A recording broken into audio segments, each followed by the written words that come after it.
हारी दारू लखेरे गोरी मुखे तोर लात लगी जाए।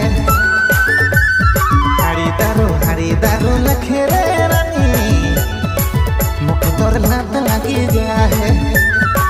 बिहाने 1 घंटा दोपहरिया में 2 घंटा रात के का कहो गोरी लागेला तोर चिंता। हारी दारू लखेरे